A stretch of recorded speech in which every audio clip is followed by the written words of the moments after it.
Hello, welcome to the Online Ethics Center's Fall 2021 webinar series, Bringing Ethics into the Conversation. My name is Caitlin Wylie. I'm an assistant professor of science, technology, and society at the University of Virginia, where I teach engineering ethics and data ethics. So the Online Ethics Center is hosted at the University of Virginia, and it is a digital repository for resources on teaching and learning about ethics in engineering and science. The OEC also fosters a community of faculty, students, researchers, and other professionals who come together to discuss ethics. So please check out our website at onlineethics.org. The theme of our fall webinar series is data ethics, and it's sponsored by the School of Data Science at the University of Virginia. And I'm delighted to host our speaker today, Dr. Desmond Upton Patton. Dr. Patton is the Associate Dean for Innovation and Academic Affairs and the founding director of the SAFE Lab and co-director of the Justice, Equity, and Technology Lab at the Columbia School of Social Work. Dr. Patton's research on the relationship between social media and gang violence has led to his becoming the most cited and recognized scholar in this increasingly important area of social science.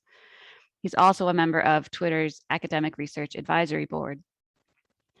So Dr. Patton is going to speak first, and then I'll have a discussion with Dr. Sherica Jones-lewis, who is the Director of Community Research here at UVA. And then we'll have time for questions from you. So to ask a question, please type in the Q&A box at the bottom of your screen, and then I'll read it to Dr. Patton and Dr. Jones-lewis. So Dr. Patton, we're delighted to have you. Over to you. Thank you so very much for having me. It's wonderful to be with you all this afternoon. I'm going to attempt to seamlessly share my screen, so bear with me 1 second.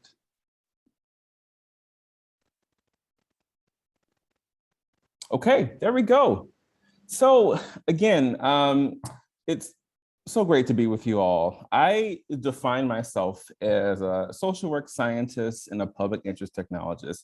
And what that means for me is that I tremendously value the narratives that community members leave on social media platforms as they offer an opportunity to delve deeper into the most pressing social problems of our time.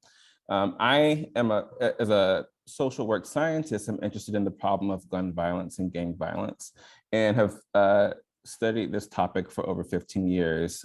I'm excited to share with you some of our work with leveraging artificial intelligence to study the problem of gun violence and to think about the many ethical challenges that we have been faced with in doing this work. I run a research group called the SAFE Lab. We are a transdisciplinary group of folks from all over Columbia's campus and our local community. We're social workers, computer scientists, engineers, sociology students, psychology students, and community members, and individuals with lived experience that may include past gang involvement. And for the last 10 years, we have been using both qualitative and computational methods to study how text and images may trigger offline violence. And we've also begun to think more deeply about the role of grief and complex trauma and loss as a facilitator of more aggressive conversations online. The motivation for me in this work is twofold. One, I did my PhD at the University of Chicago and was studying gun violence, in particular, studying the lived experiences of young, high-achieving Black boys. And over the last several years of my study of gun violence, Chicago has had ebbs and flows in violence, but over the last couple of years has seen a dramatic increase in homicides and gun injuries where there was no physical altercation, which is a new finding that has been really hard to explain. And so this look into the role of social media as an amplifier for violence has been critically important and something that has been relatively understudied. And at the same time, we're also seeing an enormous amount of engagement on social media by young people, and in particular, young people of color. Now, the statistic here is a little old. At the time of my of my initial work, Black teens were heavily active on Twitter. And so there was about a 45%, 45% of Black teens who were on social media were also using Twitter. I would venture to say that that number is quite lower at this point with the advent of new emerging technologies. And so I became interested in the intersections of social media and gun and gang violence because of young people. I was studying gun violence very traditionally using ethnographic methods, but young people in my interviews were telling me about their experiences with navigating life on social media. And around 2011, 2012, there was a big beef between two very well-known rappers in Chicago. And they were going back and forth on Twitter. And one of those rappers posted his exact location. And within 3 hours, he was murdered in that exact location. And so I became very concerned and interested in the role of that posting behavior and amplifying that violence and facilitating that violence. And so I was a young professor and I started my career at the University of Michigan, and I went to the literature, and there was almost nothing there about this phenomenon. So with colleagues from the University of Chicago, we wrote the first paper that defines this issue around internet banging, which is sometimes called cyber banging. Now, if you ask me now, it's probably a term that I would no longer use, and we can talk more about that later. But our attempt was to draw parallels between what was happening offline with gang violence, and we interrogated the computer-mediated communications literature, the masculinity literature, the hip-hop literature, to better understand how this new behavior perhaps could have been an unintended consequence of these new emergent technologies, and what role does masculine presentation offline influence how young people, young men in particular, young Black men, pursue and activate and engage on social media. And so in this paper, we provide some definitions, some parameters, and really an introduction into what is now becoming a burgeoning subdiscipline of internet studies. Now, this exploration has lots of complexities for a number of reasons. But number one is the real cost of peering into the lives of young Black youth. And what does that mean for their safety, for their well-being? What does it mean for their privacy? And so at the same time as our general interest and intention of hoping to intervene and reduce violence, there also remains the real life consequences of peering into the lives of young people without context, without their involvement, without their consent. And so this is a particular area of concern in moving forward with this area of research.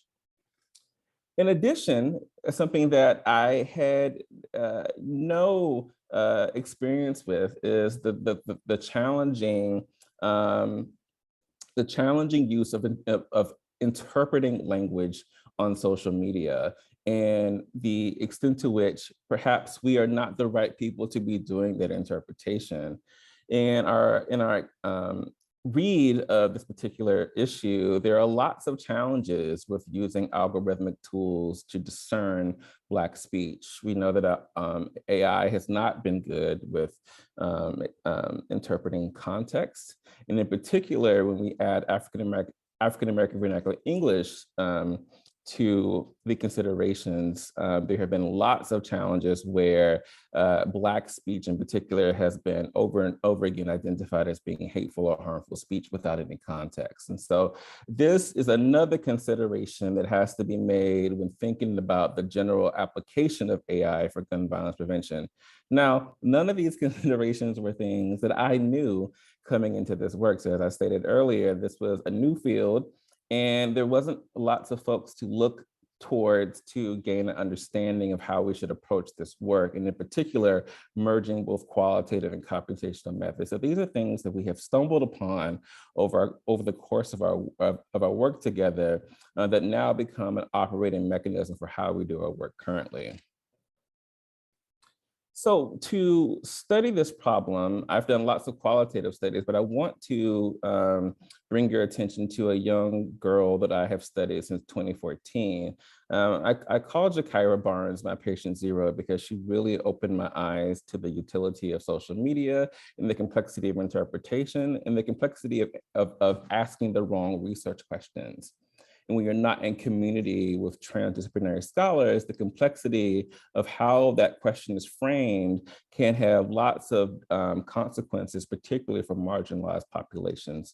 So this is Jakira Barnes. I learned about her in 2014 in this news story here. And the first thing that stood out to me was that she was called Chicago's gun-toting gang girl. So immediately the narrative has been framed for me, and that I am to look at this young Black girl through this particular lens. And unfortunately, this article and this framing is the exact lens that I began my research with. And so instead of thinking of Jakira as a young Black girl, my conception of her was reduced to this particular headline. Jakira, was murdered on April 11th, 2014. She was shot 9 times, just blocked from her home in the Woodlawn neighborhood of Chicago, which is just a couple of blocks from where I did my PhD at U of C. And what was most interesting about her life is that she had allegedly shot or killed up to 20 people by the time she was 17 years old. So there was this mythology about her life on Twitter that began to dictate how people interpreted her. But she also experienced more death, more grief, more loss than probably many of us would experience in a full lifetime. And so she used Twitter over the course of a couple of years to really articulate her lived experience and the grief and trauma that she experienced day to day. So I became really interested in her story, and in particular wanted to understand what happened within her Twitter network after she was murdered. And I wanted to better understand if her community, her network would then respond on social media to retaliate against individuals that were listed to be associated with her murder. But as I said earlier, once we started to dig deeper into Jakira's Twitter life and her most active Twitter users or Twitter community, the language that was spread throughout her posting was extremely hard to interpret. Now, this was also a really complicated ego moment for me. I am a gay Black man from the South who has spent 15 years working with young people in Chicago. And I did not have the knowledge or the expertise to accurately interpret language. And this is particularly problematic when annotating tweets from Jakira and individuals in her network, because we would constantly misidentify and misinterpret posts that were innocuous or about grief or about something else. And we would consistently label those tweets as being harmful or aggressive or threatening.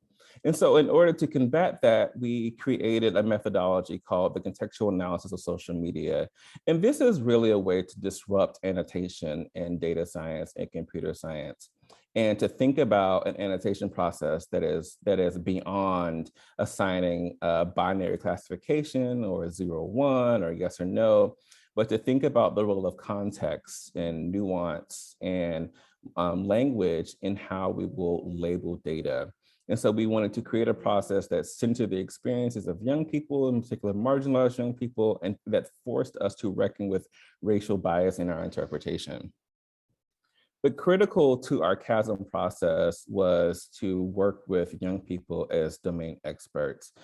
One of the things that has been the biggest learning lesson for me is to redefine who we are considering experts within the data science space. Oftentimes people who have expertise have some subject matter expertise, but we never think about the folks who are directly impacted by the algorithmic tools that are created as experts. So we wanted to change that. And so we hired young people from various communities in Chicago to work with us as domain experts. And their main job was to help us translate and interpret tweets in both text and images, but to also be our ethical sounding board on how we do this analysis, how we disseminate this work. And so asking them questions around, is this work useful? Is this work harmful? Is this work problematic for you? How should we talk to parents? How should we talk to community members about this work? And so they became that sounding board. These young people were all under the age of 18 at the time, and so we had to get their parents' consent. And we also paid them like a master's student at the graduate research assistantship level for their time. So normally they would spend 10 to 15 hours a week with us. And we were doing this virtually before COVID. And so we had these relationships with folks who live in Chicago and we here in New York City. And so not only do we have this method, but we actually wanted to have an annotation system that allowed us to capture in a naturalistic way this level of context. And so I partnered with data scientists at Columbia to create an annotation system called VETAS that allows our annotators, both domain experts and social work students, to work within a system to capture data. I'm going to give you a kind of short demo of how VETAS and CASM work together. So this is an example of our VETAS system and the type of posts that we may collect. This particular post comes from Jakira Barnes' corpus. We were able to identify over 279 users that are associated in some way with Jakira Barnes' Twitter account based on mentions and replies. And so this is a post that would come from that particular corpus. And so in this situation, the annotator is given a post and we're asking them to interpret what's happening. And so our annotator says, the post says, I've been up for like 3 days straight, and then a set of emojis. Our annotator then says, oh, he hasn't slept in days. Well, as you might imagine, that interpretation, this baseline interpretation, is not particularly useful. Doesn't really get us closer to understanding context or any nuance. But then we asked the annotator to go through a set of procedures to elicit context, to focus on the original social media post, to search for any web-based resources like Hip Hop Wiki that may help to contextualize a video or image or a set of words that may be hard to understand. We asked the annotator to go back to the author of the post, but in particular to look at that peer network, right? So someone may be proclaiming to be gang involved, to be tough, and then you look at their peer network and they're following Disney characters. So what is the discontinuity there? It's also very important for us to look at the virality of a post, who's sharing what and how far reaching is it, and the engagement between the author and the users in their network. So now after an annotator has done all of that, they then asked to go back to the same tweet. And now we have a lot more description. So now the annotator is saying, this user is saying that he's been up for 3 days straight, most likely meaning he hasn't slept in 3 days. The post comes just days after his friend was killed. This user may be having difficulty sleeping because of his friend's death. He includes a persevering emoji and a flushed face emoji. So this idea that this person may be experiencing a trauma or loss helps us to contextualize what this post means and helps the annotator to think more carefully and more flexibly about the label that they are adding to a particular post. So this process has been used this is the complicated part for me as a social work scientist, is to then label categories of data based on some qualitative themes. And so the most predominant themes in our look at the overall corpus was expressions of grief and expressions of aggression.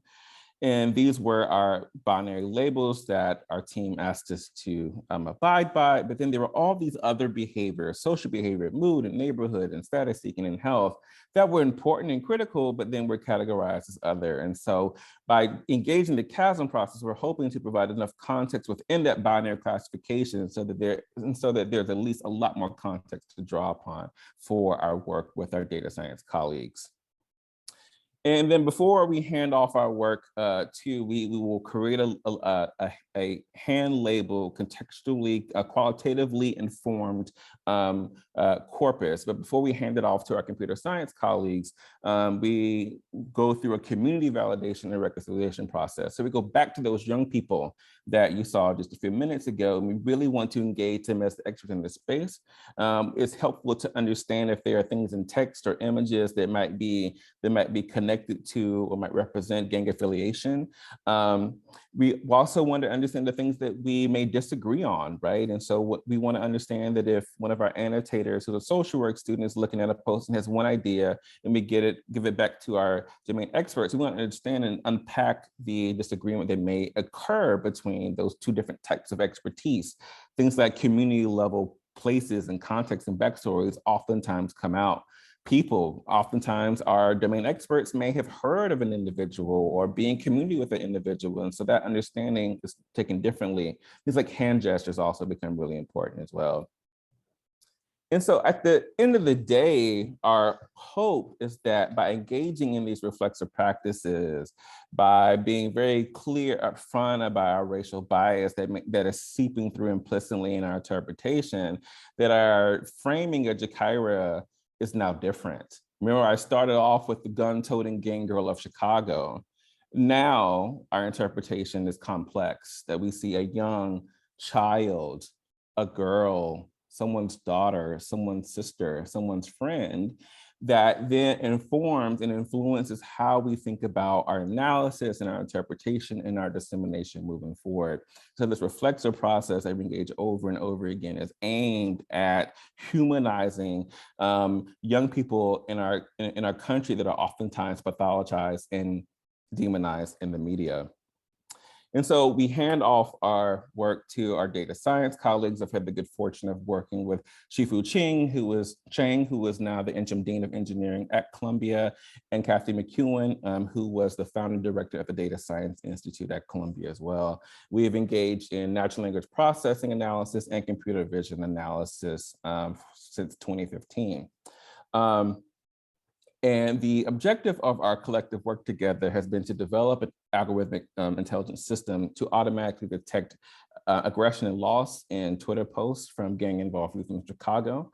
We've employed a variety of techniques to include supervised learning and NLP discrete features to extract from text, and also data labeled with aggression, loss, and other. We also employ semi-supervised learning and neural net approaches that also focus on things like word embeddings and using unlabeled plus data for prediction as well. We've done lots of experiments together, but given the time that I have, I wanted to focus on us testing CASM as an approach for automatically identifying aggression, loss, and other. And so what's been really interesting about this work is that we have been constantly problematizing the role of accuracy in this space of gun violence. Let me tell you more about the corpus, and then I'm going to walk you through some of the complexities of the CASM process and what we've learned. And so we had, to test CASM, we created a corpus that consisted of 3,000 tweets originating from the user, Jakira Barnes. So we start with Jakira, who is self-identified based on descriptions that she left on Twitter. She was highly active on Twitter, had about 27,000 followers, 27,000 tweets, 5,000 followers, which at the time in 2014 placed her in the top percentile of Twitter users. And then we employed a snowball sampling technique to identify those almost 300 users who had some form of connection engagement with Jakira and other top communicators in her life. And so what we wanted to do was we wanted to know, does having these hand-labeled descriptions and annotations help us to have a more accurate system, or and compare it to using distant labels? And when we ran those experiments, we found that having hand-labeled data with context does create a more accurate system. The system more readily was able to identify our core psychosocial concepts of aggression and loss. But again, I think the reflexive question that we have to continuously ask ourselves is, what does it mean to have an accurate system within the context of gun violence? What does it mean to accurately identify threatening language for Black young people? And so what the CASM process allows you to do is to question yourself, to question whether or not accuracy is the best goal. Is there another goal that's more important? Is AI actually the tool that's going to help us understand language in a way that's going to lead towards intervention and prevention of gun violence? These these are the types of questions that before we were not asking ourselves, but because we're engaging in this reflexive process, we were able to get further along. So as you might imagine, there's lots of ethical concerns, and this work, there are lots of elements of this work that keep me up at night. I think that the biggest challenge is that our work sits between two critical issues. Number one, we have Black families who want their children to be safe and desire any tool possible that is going to help achieve those ends. So it's very reminiscent of the '94 crime bill, where lots of Black families and Black pastors, Black folks wanted a crime bill because they wanted to be safe. And on the other end, as a social worker, I also understand the impact of digital surveillance and policing that is oftentimes enacted on Black and Brown communities. And yet my concern is that are we enacting another form of state violence on Black people and Black communities? And so this work is constantly toggling between those two areas. And so what we've come to terms with is that CASM should really be accompanied by a robust set of ethical guidelines that you should consider. That you should be thinking about consequences of applying algorithmic tools to complex social problems. You should be thinking about the measurement for success of NLP outputs. Again, is accuracy the right measurement for this real world application? And the extraction of context for NLP systems. How is it derived? How do you get that context? Who's involved? Who's engaged? Who has consent? How is it analyzed? What processes are you using to analyze it? Are you engaged in transdisciplinary practices? And how are you validating it, right? Is using Amazon Mechanical Turks enough? What other forms of validation are important, particularly when dealing with such sensitive and challenging context? One of the things that we do in order to move forward with our ethical work is to make sure that our annotators have signed an ethical annotation agreement.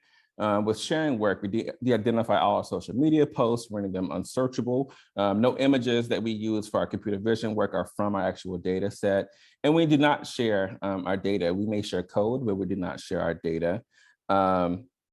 We keep the data within the community partners and our researchers. And again, we are constantly in conversation with community members, community partners, and domain experts about the integrity of our work, and really allowing them to be the final say in how we talk about our work, how we display the work, that kind of thing.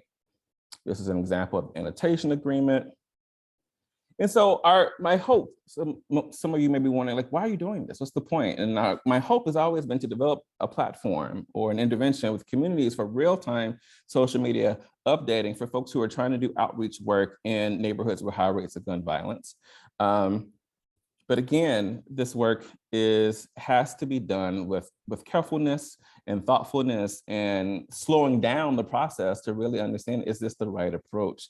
And one of the reasons for this is clear, right? Because we have so many examples of the ways in which policing has been morphed into digital policing, where Black folk, in particular these young men on my left, were just a few blocks away from Columbia University, who were all arrested in the largest gang bust in New York City because of Facebook affiliations and associations. So if you were in a picture with someone who may have been deemed to be gang involved, you were also arrested in a conspiracy charge. And so these young men in particular were surveilled on Facebook and Instagram for months and months and months, while conversely, we have the post hoc surveillance of white mass murderers. Right? So these two individuals, one from Charleston, the other one from outside of Pittsburgh, were able to write extremely racist manifestos on not so popular social media accounts. Were able to commit mass murders, and then their social media lives are then looked at post hoc. And so in my theoretical work, I am theorizing this concept of digital racism in policing, and the extent to which that can be in conversation with the work that I'm actively doing around intervening in violence that happens on social media.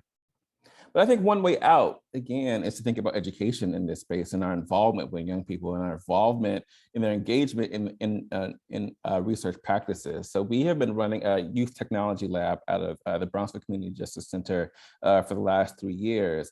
And these young people have grown with us, they have taught us so much, but in particular, they have helped us to understand the context of social media and to think very carefully about our role as researchers in this space. one of the things that we've been able to do together is that we have developed a web-based tool for helping stakeholders to identify their racial bias and interpretation. So this is a tool that we are launching this year with our Brownsville youth. We co-created this with those young people and with the MIT Teaching Systems Lab. And it's meant to be a teaching DEI tool to help people not become better interpreters, but to ask yourself, am I the right person to be interpreting this? Do I have the right context to be interpreting this? And to what extent your responses and engagement are actively punitive. So I just, want to leave you with a few conclusions. The purpose of CASM in this particular set of work is to present a new method that is developed by social workers with computer scientists for confronting bias. I think that CASM should be a group-based, context-driven methodology that can have wider applicability, particularly around the culturally specific language enclaves that are oftentimes harder to interpret and where our current systems may lack nuance and context. I think for data scientists, the ability to make sense of accurately classifying social media data is a primary concern, and we need to think very carefully about unsupervised and semi-supervised learning systems within this particular space. But I think at the end of the day, we must be engaging in robust, critical conversations that are needed to discern at what point and why accuracy is the primary goal of leveraging machine learning tools for complex human behavior. Thank you so much. Fabulous, Dr. Patton. Thank you so much for exemplifying what we mean by ethical research with data analytics. So you're not only asking questions that benefit marginalized groups, but you're also challenging inherent biases in how we understand social media data and natural language processing, and you're doing community engaged work. So you're recognizing the expertise that we need to understand a complex world. So yeah, you're bringing together all these strands of ethics that I always tell my students are part of ethics, and they don't believe me. They think it's about biased data only. Sure. All right, so now we're going to turn over to Dr. Jones-lewis, who is the Director of Community Research at the Equity Center at the University of Virginia, where she works with Residents for Respectful Research, which is a community IRB board run by the Public Housing Authority of Residents in Charlottesville, Virginia. Dr. Jones-lewis previously worked in Albemarle County's public schools in Virginia and has a doctorate in education from Liberty University. Her research interests include mathematics education, culturally responsive teaching and learning, the impact of arts education, and the sharing of institutional power. So over to you, Dr. Jones-lewis. Thank you so much. And thank you, Dr. Patton. That was definitely an enthralling talk. I had questions written down, and then the whole time I'm like, oh, I should ask about this or this. And so the first question that I'd love to ask you is that, let me see. So your work really causes me a lot of beautiful cognitive dissonance. And one of the things that you mentioned at the end of your presentation was kind of the first thing that I talked about. So you said that you talked a lot about youth in urban spatial units. And my immediate thought was that the people who tend to live in urban spatial units tend to be Black or brown, right? And what about other folks? So what about the Klan as a gang, right? What about other groups of people or people who live closer from cities? So my question might be, how can the ways that we define terms for AI be in and of themselves discriminatory, and what can we do to address the problems that this may cause?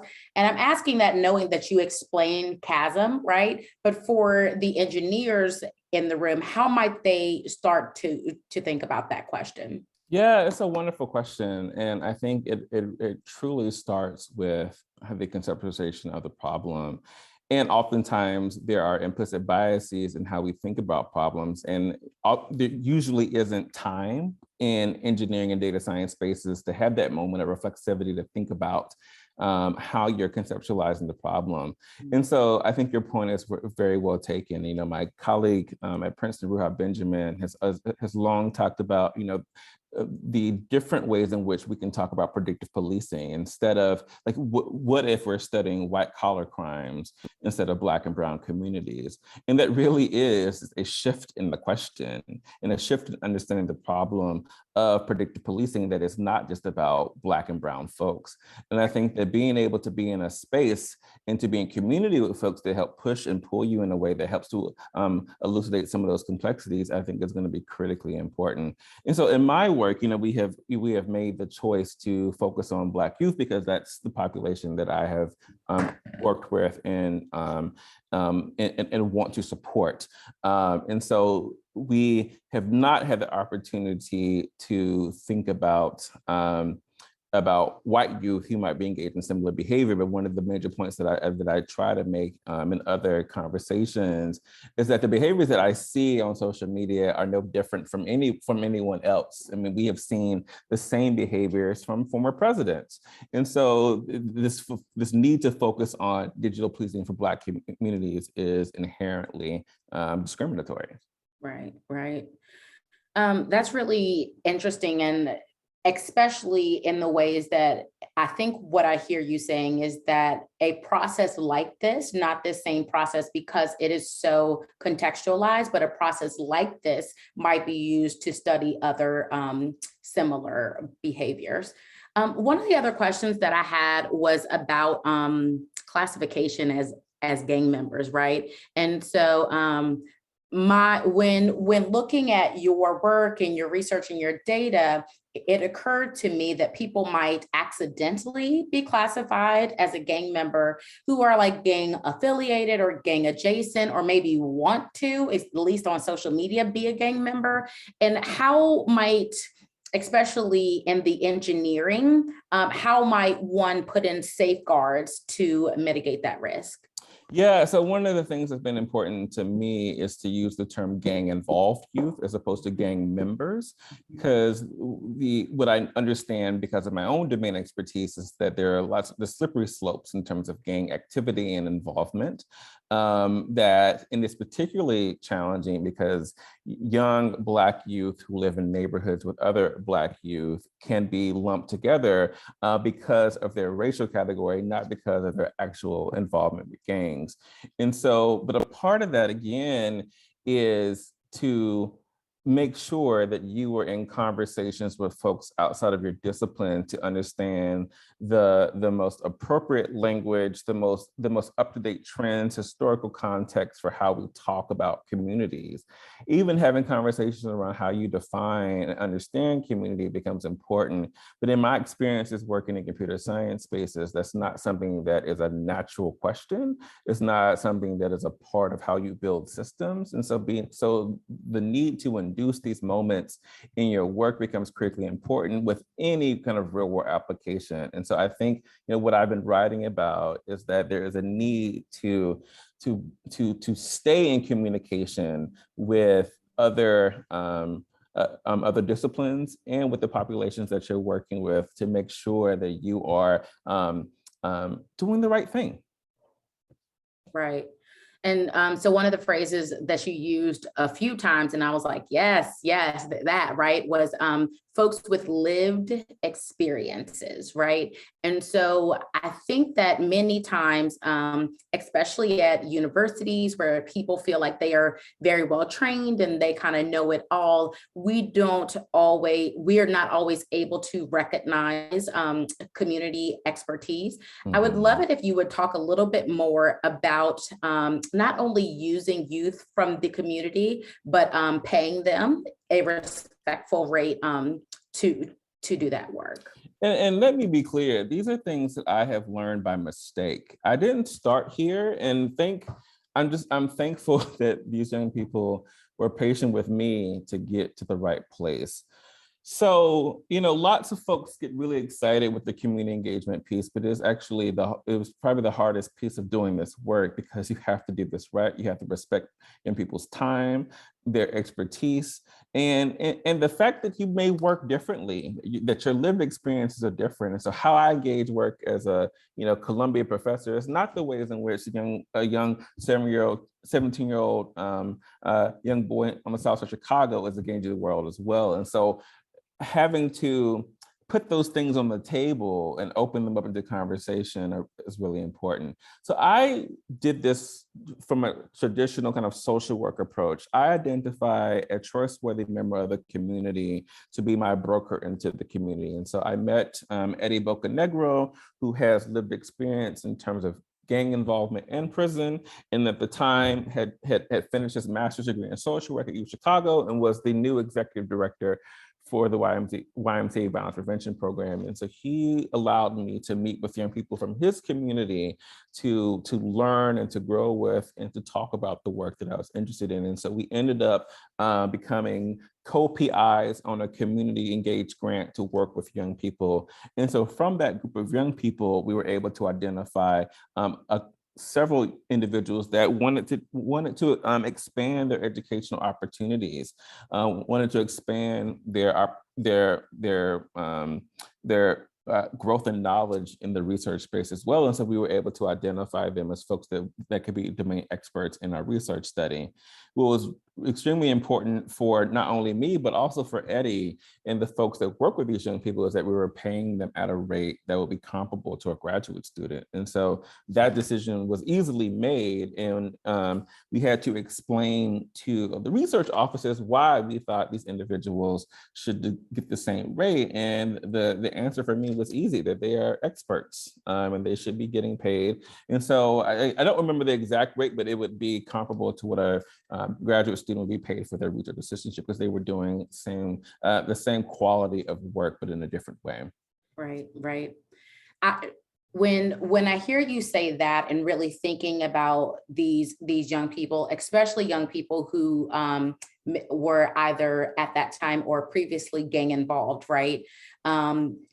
Really talking about them as whole people, right? Mm-hmm. Whole people being their full authentic selves. And then that brings me back when you talked about Jakira, right? As not just someone who had a gun, not just someone who was said to have committed murders, but also as a student, right? And as a daughter. So this really fits with your overall theme of AI is really, really useful and can be useful in a lot of different ways, but there is also the need for some manual person-based combing of data and of posts and of other things.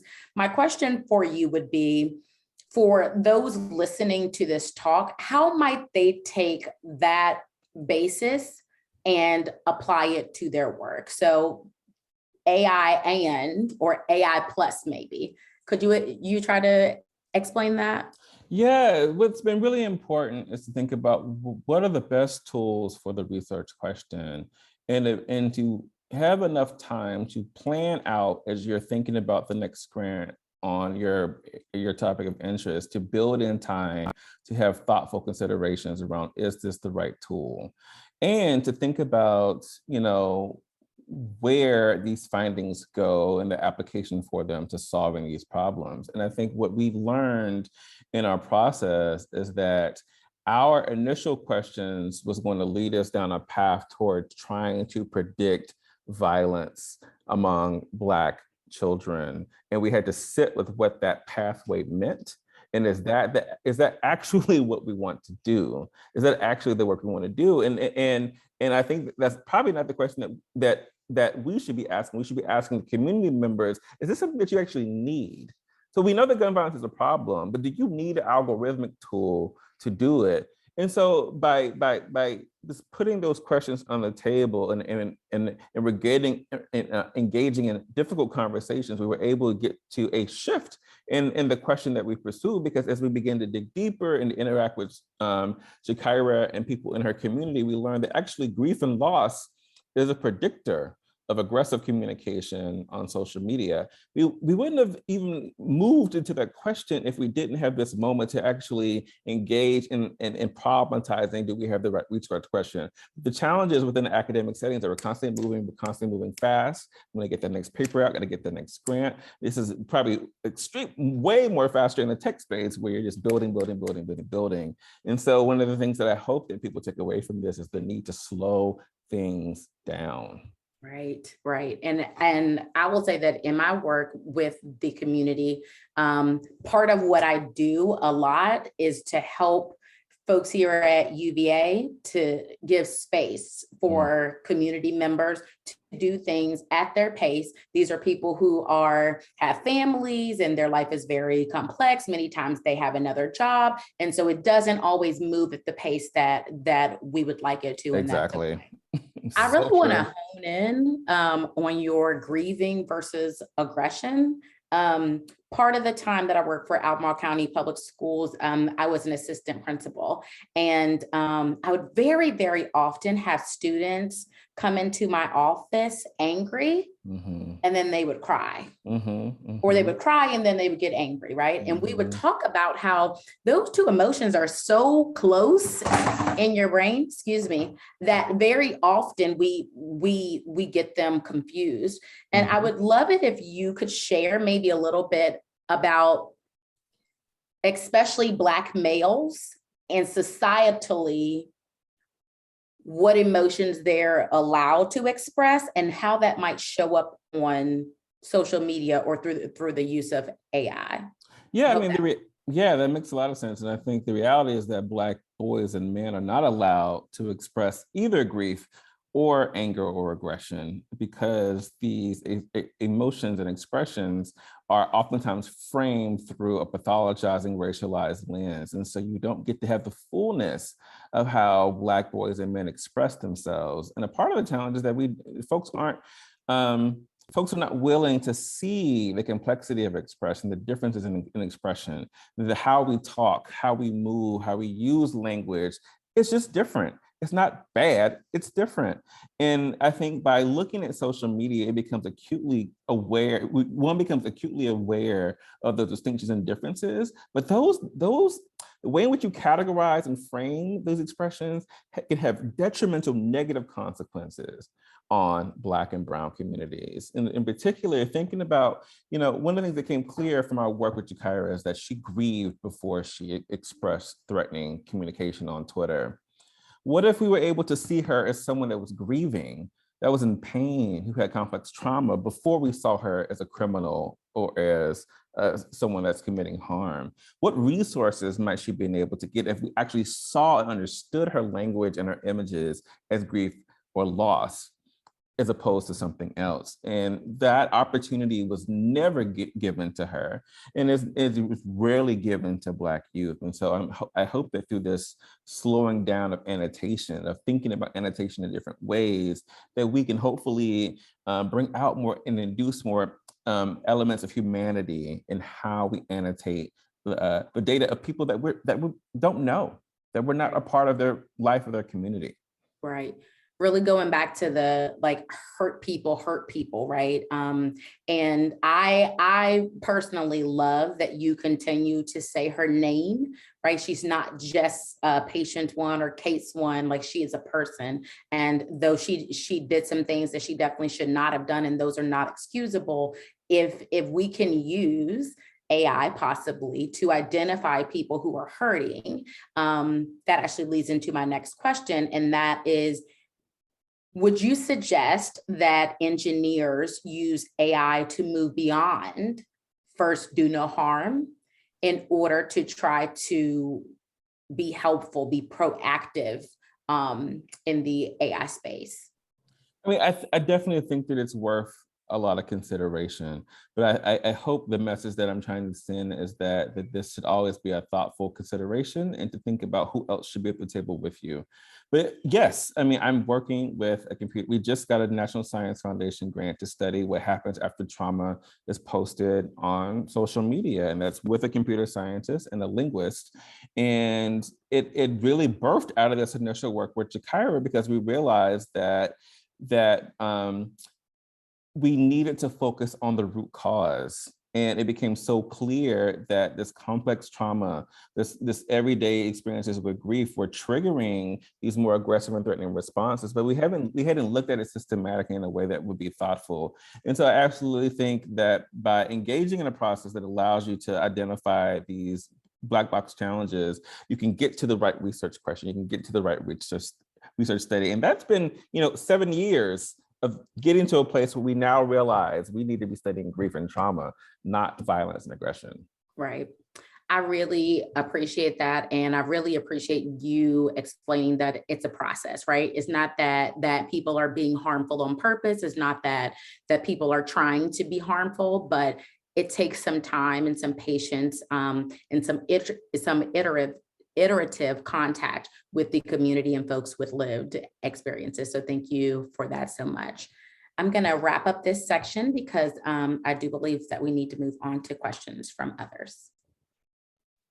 Yeah, thanks, Dr. Jones-Lewis. I learned a lot in the last 10 minutes, so thanks to both of you.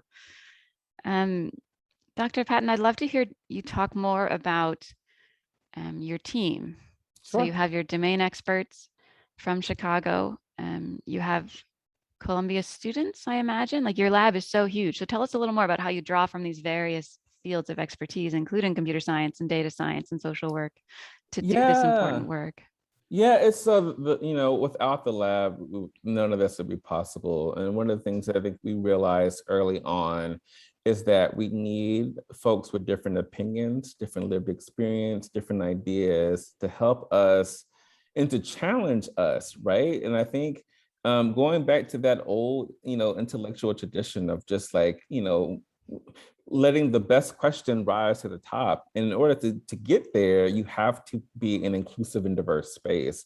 And that's race and everything else, to include psychology students, history students, computer science students, community members, professors from nursing and public health and computer science.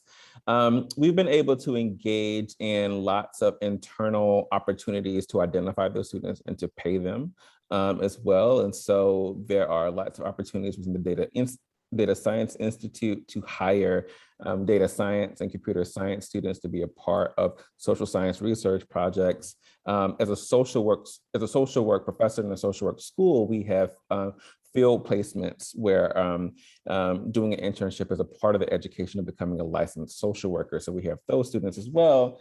And then there's lots of undergraduate research assistantships and work study opportunities. We also just offer opportunities for folks to hang out with us, right? So everything isn't, a paid research gig. Sometimes you just want to kind of be in the environment and understand more and see if you want to be a researcher. So we also let people just come and hang out with us. And that's been a great way to involve more community members. So over the last year, we had a principal from Newark that was interested in this topic because she was seeing these issues in her school. We've had people from Brownsville and Harlem just kind of hang out with us. We've had students from NYU and Fordham and other institutions just kind of learn more. We also have students in California that found us on the web and just wanted to participate in research. So I have found it to be invaluable to be a space where people can train and learn and grow together. Yeah, including you. Like Dr. Jones-Lewis, I really appreciate the point that responsible research relies on us as researchers listening and adapting and understanding when we've gone wrong and what mistakes we've made. Yeah. That humility is something I experience a lot, and I admire you talking about it. Thank you.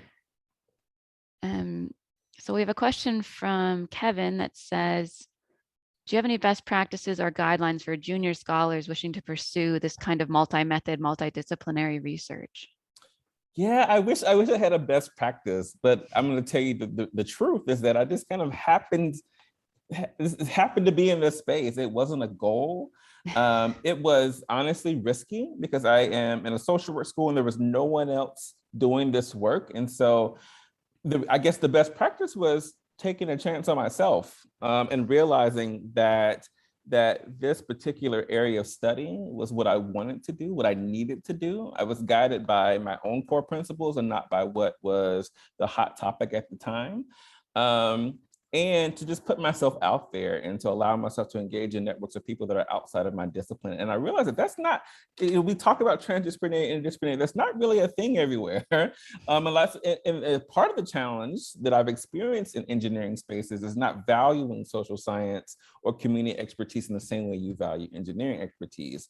I've been lucky to work with groups of people at Columbia Engineering that had that awareness, but it's not something that I've experienced across the board. And for for example, on National Science Foundation grants, folks wanting the social science or the community work to go to broadening participation, not the core areas of the grant, meaning you also get the budget to do that kind of work as well. And so I would say that a lot of this has also been to advocate to be in particular spaces, and to have a network of people that are going to support you throughout. And I've had great senior mentors that have helped me with the science, but also with the personal elements of being an academic in the space as well. Totally. Thanks for that.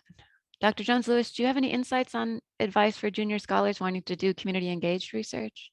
That's a really, I'm glad that you asked. What I heard Dr. Patton say was be bold, right? And so please understand that I know that that's easier said than done. And when one is trying to get a job, that is difficult, but there are spaces where that is allowed. And those are the spaces that one wants to be in. I would also say that, and I mentioned it earlier, is iterative communication, contact, and understanding in the community. Folks are very well aware if you are having a conversation with them or inviting them in to check a box, as opposed to really valuing them as community experts and as partners who are co-creating something with you, right? And so Dr. Patton talked a little bit about data analyst or data scientists not really appreciating more qualitative data, but I think it goes the other way around as well, where sometimes folks who are not in the data space don't feel like they can understand the data, so they try to dismiss it, right? So really having an open mind and having people who are willing and able to learn, right? So there's always something that all of us can learn from the others. Totally. I think I'm going to use that as a way to end this, because that's such a beautiful thought, Dr. Jones-Lewis, that we're all in this to learn and we're going to screw it up. And if we do it respectfully, hopefully we'll find a better way. Fabulous. So there's a couple more questions in the chat that we don't have time for. So I'm going to invite you, everyone, to continue the conversation on the Online Ethics Center's discussion boards. To do that, please follow the link that Courtney just put in the chat for you. And you can sign up for an Online Ethics Center membership, which is free, and it gives you access to our newsletter and our discussion forums. So if you sign in as a member, then you can click on the discussion forum link on the website and continue asking questions of Dr. Patton and Dr. Jones-Lewis, or share your comments about these important issues. Also, we're looking to launch a community of practice about data ethics. So if you're interested in being part of that, please let us know. And most of all, I want to say a giant thank you to Dr. Patton and Dr. Jones-Lewis, and also to the Online Ethics Center's director, Dr. Rosalind Byrne, and our coordinator, Courtney Walker, and our sponsor, UVA School of Data Science. Thanks a lot. Take care.